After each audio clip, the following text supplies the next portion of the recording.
Right, everyone, it's that time of the week when we catch up with a former Celtic player. Today it's Scott McDonald, and we've got Dave back on too as well. Now, we've taken a little bit of a break from the news cycle over the last couple of days on the channel. On Tuesday, we had the famous Champions League quotes video, names like Messi, Ronaldo, Guardiola, etc. We even mentioned a Scott McDonald Champions League goal. So all the stars were coming out in that video. And yesterday we had Celtic's own star, Callum McGregor, speaking to fan media. So check those two videos out. In the meantime, a fair bit of news has happened. We've also not had you on, Scott, since before the first game of the season against Aberdeen. So plenty to chat about.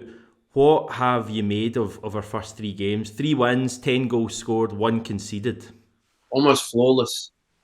Literally, it's been some of the goals we've already witnessed this season have been phenomenal, haven't they? You know, we've seen the goals on the weekend there. Just which one was the best for you? You know, there was quite a few good ones, wasn't there? So got low overhead kicks, Jota's goal again, and I'm really pleased to see Jota, you know, pick it up where he left off, because I was when a player comes in and signs fully after a loan, there's a buzz and he needs to impress. Obviously, when you sign for a football club, then does the mentality change of the player? He gets a little bit comfortable. He's not showing any signs of that, which has been really great news for Celtic and for the team itself. The thing that strikes me watching the teams, and I don't know if you agree or not, but they're just enjoying their football so much. Every time the camera goes up to one of them, they're smiling, they're enjoying playing their stuff. And you speak about all those goals. I mean, 2 overhead kicks in one game. It's actually 4 overhead kicks in as many months. Giakoumakis has scored 3. Jota's suddenly scoring 30-yarders. That's not a coincidence, is it? That's a team who are enjoying their football and feeling confident to try things. Yeah, absolutely. And look, I think pre-season has been really good for them. It's been totally different this season in terms of the build-up to the season itself. There's been no doom and gloom. There's been no European qualifiers. It's been perfect for Ange in terms of wanting to get across even more so tactically what he wants from his team. He's had plenty of time with the playing group, and whereas we look at it from last year, I know we talk about it all the time, but it was a whole new team he had to put together. Whereas this year, the team, the spine of the team was already there. So for me, it's a case of catch as if you can now for Celtic, and people actually, is the penny going to drop in terms of how Ange's style is, his tactical play? I don't think so. I think he's just got too much at the moment for other coaches in this league, and certainly the personnel that are playing it. However, there's a lot of tough games to go. There's only three played, and these away games are always the tough ones, as we all know. And when the weather gets bad and you start getting fatigued and the Champions League games come around, then that's the real test. Yeah. Dave, takeaways from the first 3 games of the season, what's at the forefront of your mind? I mean, it feels odd to have, any points of improvement after a 5-0 away win, but to me, it feels like we're just getting started. No, I don't think we've seen anything like the level of performance that we can deliver consistently, and I think it obviously bodes well that we've started with 3 pretty comfortable wins and, obviously only conceded the single goal. The set pieces are pretty interesting. I think most fans of big clubs think that they're pretty rotten at them, and I think most Celtic fans would probably say that it's one of our weaknesses for as long as most of us can remember. But we've obviously scored at least 1 goal from a set piece in each game, so it'll be interesting to see if that's something that continues on, because then it's clearly something that we've worked on, especially when you think that it's an area that Rangers seem to be quite vulnerable. Thinking with their game midweek, obviously with the derby just a couple of weeks away. Yeah, we've got big games coming up. We all know what we're going into in the next 3 months, basically. I said earlier in the week, 11 weeks' time, our Champions League campaign is actually going to be over. We've not even had the draw yet, so it gives an impression of how intense this period is going to be. We've got Rangers coming up, we've got Hearts on Sunday, the League Cup, I think a couple of rounds there, hopefully, if we progress in the competition. Where should I'll ask you both this, where should our expectations be for the next 2-3 months, Dave? Where do you want to see Celtic, after that, having maybe achieved in the Champions League and domestically? I think what the next few months represents is going to be a different kind of challenge. I think so far we've played teams who are mostly happy to let us play out and come and break them down. I think for the most part we've done that well. We can certainly do that better, but obviously, the 3 wins, you can hardly complain. I think we saw in the last few derbies last season that there were times where we struggled under the intensity of Rangers' press, and obviously with the Champions League coming up, you'd expect that's something that we'll see more of. Teams who'll come on to us, and it'll be about us dealing with that pressure. So what I expect and what I want to see is that we've learned from that, and that we're calmer under pressure, that we stick to the philosophy, we stick to the plan, because that's how we'll beat these better teams, whether that's Rangers or teams that will play in the Champions League. It's always about sticking to the plan and sticking to the manager's philosophy. Scott? Look, I think I'm not going to get carried away on myself, but look, I think obviously trying to stay top of the league is always important.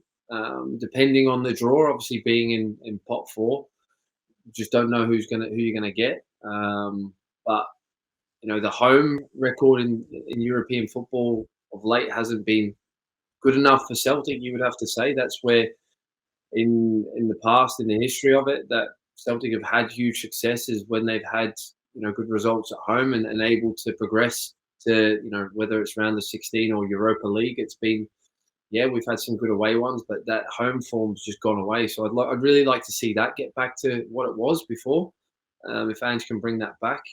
And look, Celtic have their eye on every single trophy this year, so they want to progress in that League Cup as quickly as easy as they can as well, and try and rotate squad. But look, at the moment, it's so early to really to say, Hamish, as well, where the blip's going to come, because they've started so well. So for me, it's like just win every game as it comes. Just take it as it comes, and let's progress.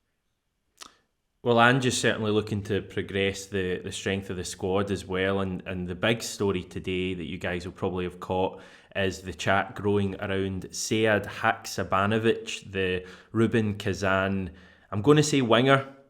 I got into trouble on Twitter for calling him an attacking midfielder. I thought he was a kind of Hatate type, but it seems like he's more of a winger, although he can play also on the right and also inside, I believe, as well. A number of Russian outlets reporting that we're going to sign him. He was the player we were linked with earlier in the summer, and I believe he's trying to get out of Russia at the moment, given the situation there. It seems like we might get him for a lot less than the €6.5 million that Kazan paid Norrköping 14 months ago. Dave, you've been across this a little bit more than me. Is there anything you can add? So obviously, Kazan are in a pretty testing financial situation after various UEFA and FIFA sanctions following the Russian invasion, and they're just looking to get a fee for him, basically. There's him, and there's another, a Danish defensive midfielder that they've got on the books that they're looking to shift, but they want to get a fee for. Their CEO was actually asked directly about them, and that was pretty much what he said, was that this is the financial situation we're in. We're not in any immediate danger, but there's going to have to be concessions made, and it would help if we got money for these two. So admittedly, he's not one that I was that familiar with before he was linked. I imagine that's probably the case for a lot of people. According to Swedish football analyst Marcus Bring, who you can find on Twitter, he said that, like you said, he can play both sides, but he's much better off the left. He's right-footed, which is obviously a kind of an interesting situation, that we'll have probably our 3 first-choice wingers are all strongest off the left, which obviously Jota's been playing right, but that's kind of an interesting kind of wealth of talent to have in one position. He also has played very little football. He hasn't played for Kazan at all this season, and he was on loan back in Sweden between March and June. So you would imagine he would probably take some time to get up to speed as well, ready to sign. Interesting. When Dave says that, Scott, that he's a left winger, we do have Maida, we do have Jota. I mean, Ange clearly has a plan here. Let's not say that he doesn't, but is that slightly surprising that we'd potentially be looking at 3 wingers on the left? Is there an idea to move Jota to the right, maybe? Well, he started there, hasn't he? So he's trying to bring a little bit more flexibility. Abada's not really had that much opportunity. James Forrest, is he really going to play a lot of minutes this year? Doesn't look likely if you're going to bring another one in, does it? So I think he'd come in and see where he can fit him in. Can you have too many options? I don't know. That's what your staff's there for. That's what the coaching's for. That's what management's for. So if he brings a level of quality, obviously he was at West Ham as well, if I'm right saying, Davey, for a period. Starfelt's ex-teammate, and I think himself and probably the Danish defender as well have chosen not to go back to Russia, which puts them in a desperate situation. So you would imagine Celtic are getting a really good deal if they do bring him in. And again, you hate to say it, but is it one where you look at him potentially as well? Well, if we get him for a snip and he does really well for us, is it one that we can make financially on? So if it makes a good business sense deal as well for Celtic, then that's why they'll do it. Yeah, I've taken a look at him on YouTube, a very brief look. I'm not going to comment on his actual ability because we all know that YouTube compilations aren't really a fair, representation of that.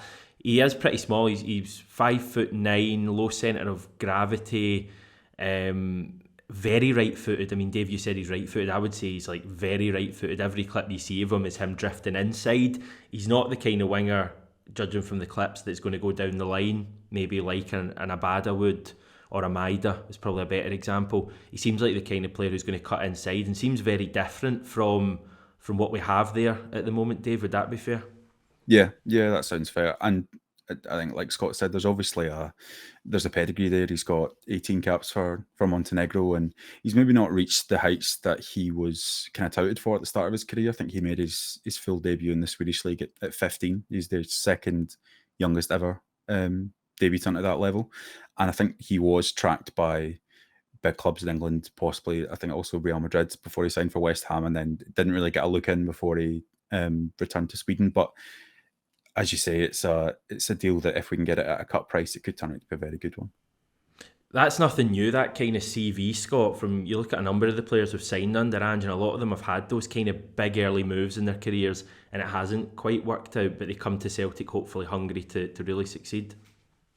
Yeah, look, again, if it makes financial sense, then maybe it's taken to Celtic as well. And we've seen, situations where he comes established more so than some of the other ones that they've, if you look at Sved and a few others that they've spent money on, but it's not quite worked out.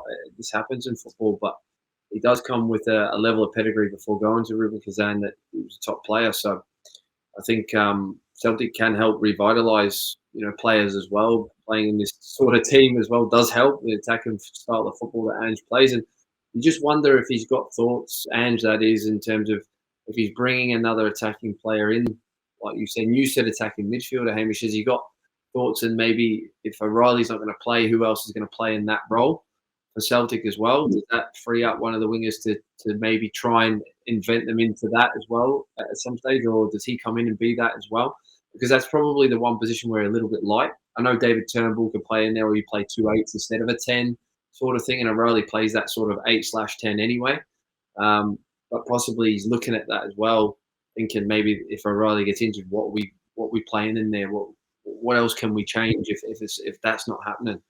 He's very versatile. We know that Ange likes versatile players as well, doesn't he? So, just finally, Dave, do we think this is one that's going to happen just based on the reports we're seeing? That this isn't just paper talk, is it? No, it sounds like this is one that is going to happen based on the reports out of Russia, which are, I think with this sort of thing, it tends to be the local ones that get it right. So yeah, I would see this happening in the next couple of days. Right, well, we'll keep an eye on it. We'll have updates for you if it does. And of course, if we do sign him, we will get some sort of an insight interview as well. Harry Kewell was speaking yesterday, I think, about his move to Celtic in a number of Aussie outlets, including with friend of the channel, Vince Rugari. I'll also link that article below as well for you to have a read of. On Ange, Kewell says, "Wow, I feel like I'm intense. He just takes it to another level, but in a good way. I get to see it every day. I usually don't get taken aback by certain movements and certain plays, but when I see certain things, I go decent. They're decent." Clearly been spending too much time with Joe Hart.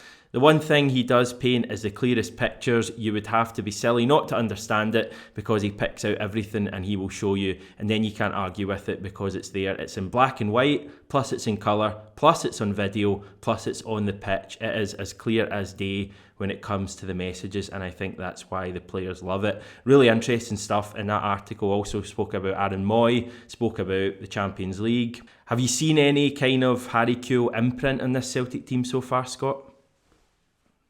No, it's Ange's team, isn't it? I think I obviously haven't had the opportunity to speak to Harry or to any of the. I know a couple of Australian friends that have, and he's absolutely loving it. Working under Ange and learning his trade again, getting the opportunity to be at a big club, to coach with top players, which is what every coach wants to do. It makes your job a hell of a lot easier. And like you said there, when you explain stuff, also you've got top level players who understand things very, very quickly, which helps. Whether it's in black and white, color, or video, they're straight onto it. And we've seen that with this Celtic squad. They've really got it as well and bought into it. It's the buy-in that's key. So and he's had that in abundance, and since he came to the football club. And I think it's just great for Australians that Harry's in there and learning as well off one of our best, and get the opportunity now to really, because I keep saying this, Ange isn't a novice. He's been coaching for 30 plus years.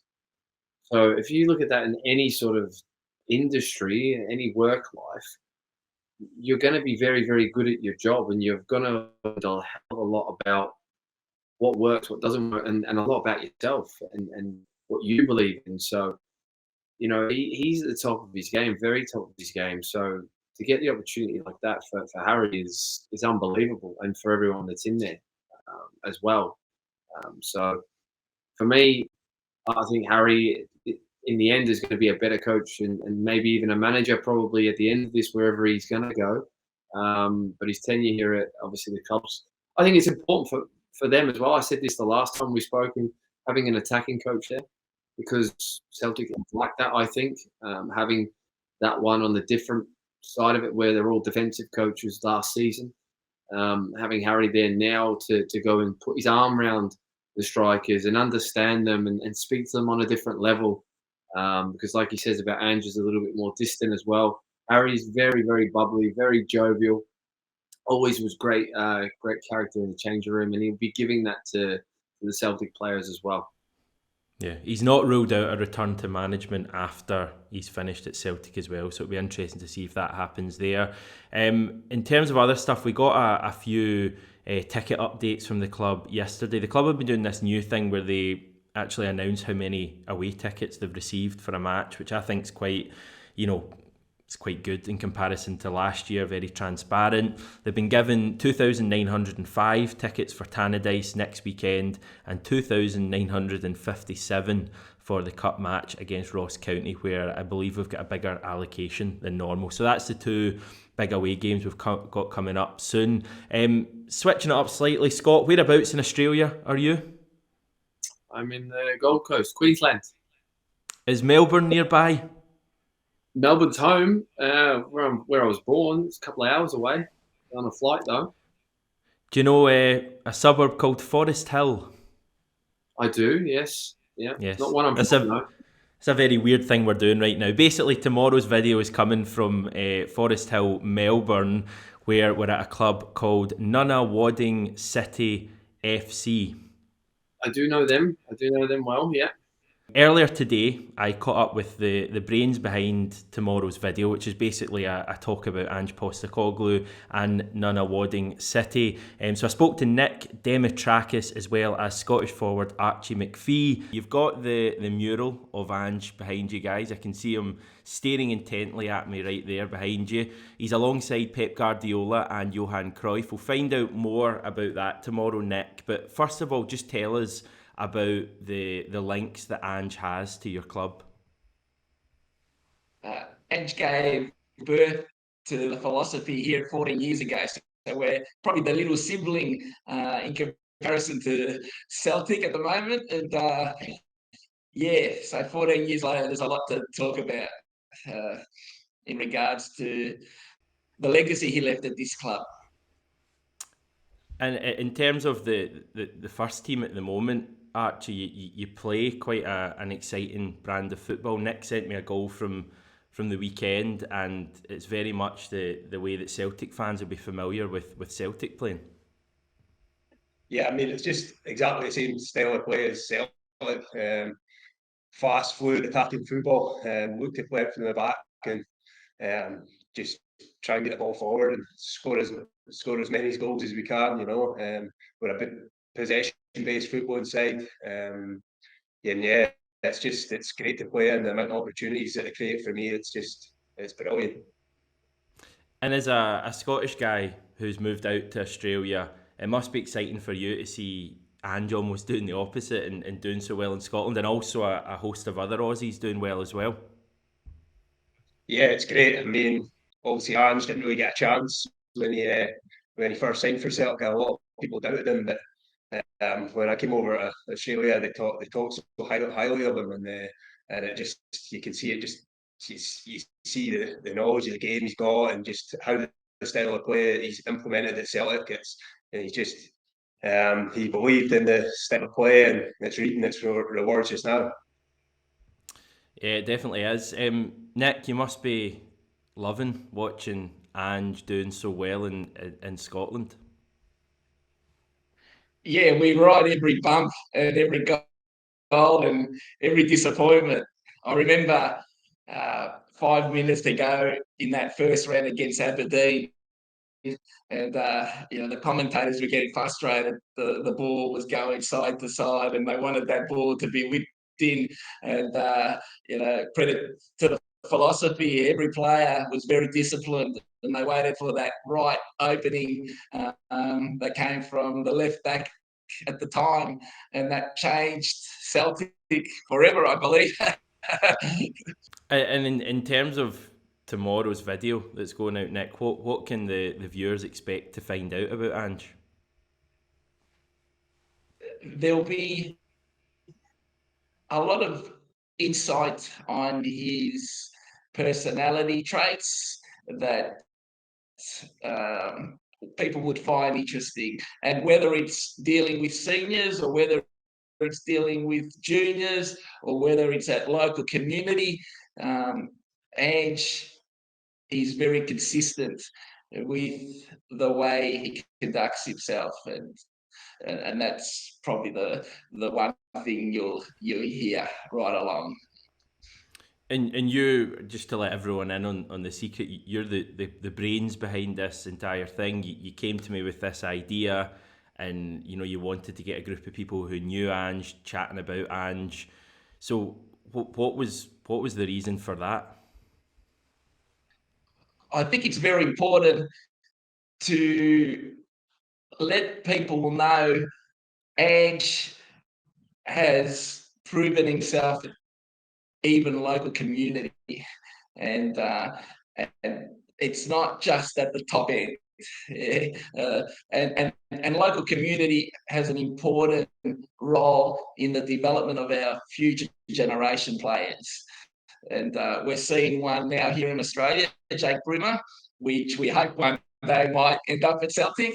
But he's a good example. He got A-League Best Player of the Year last season, and he's a deliverable of the Nunawading philosophy program. So the best part of an hour about Ange and Nunawading City tomorrow. That's coming out 5 p.m. Scottish time. Scott, a bit of chat about the 2003 FIFA World Youth Championship as well, which you were part of, I believe.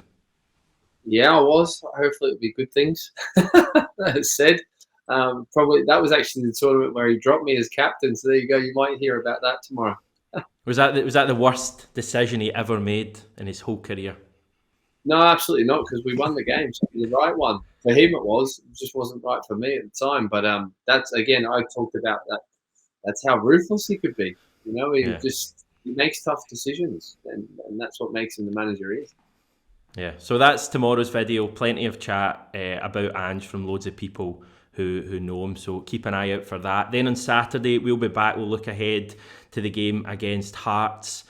Big game this one, guys. Hearts at home. I feel like it's really crept up on us out of nowhere. They've started the season well, 7 points from 9. We'll see how they get on against Zurich later today. But it's a tasty one to whet the appetite, Dave. Yeah, I think they'll almost certainly be the kind of third force in the league again, and without being glittering, I think they've shown that so far. Like you said, they obviously won on the opening day. They shipped that last kick of the ball equaliser in the derby, and then they thumped Dundee United off the back of the Alkmaar debacle. The Zurich tie for them is huge. I think it's kind of unthinkable that they haven't been I don't think they've been in a European group stage since 2004-05. I think it was the last time. Obviously, they've got guaranteed Conference League football, but that'll be a big in the one Europa for them. League. Yeah, it'd be mental if they managed that. So that's a huge tie for them, and it wouldn't surprise me if they had, assuming they're still in the tie, if they had one eye on Tynecastle next week. I don't think there'll be anything as drastic as resting players, but I think we might see them a little bit kind of eye off the ball on Sunday. Yeah, possibly. Scott, I guess it just comes down to us, though. It's what we do, and you don't get the impression looking at this squad that they're going to have anything other than their full focus on the match. Yeah, absolutely. Being at Celtic Park as well, against Hearts, always much more difficult to go to Tynecastle, particularly early in the season. As we know from last season, Celtic very good record against Hearts at home in recent times, and look the way Celtic are playing. You can only see it being one-way traffic, like Dave says there, in terms of them having European football. That's massive for Hearts as a football club. And if they are still in the tie, like Dave says, then yeah, you would probably see that there is one eye on that following week's game, which could help Celtic as well. Yeah, exciting stuff, guys. Big game on Sunday against Hearts. We'll catch up with both of you next week. We'll maybe even try and tie it in with the Champions League draw prior to that, maybe the day before, and we can maybe have a wee bit of fun there, predicting teams and all that kind of stuff. Thanks very much, guys. Thanks everyone for tuning in. We're back tomorrow with that special video, and I will speak to you on Saturday.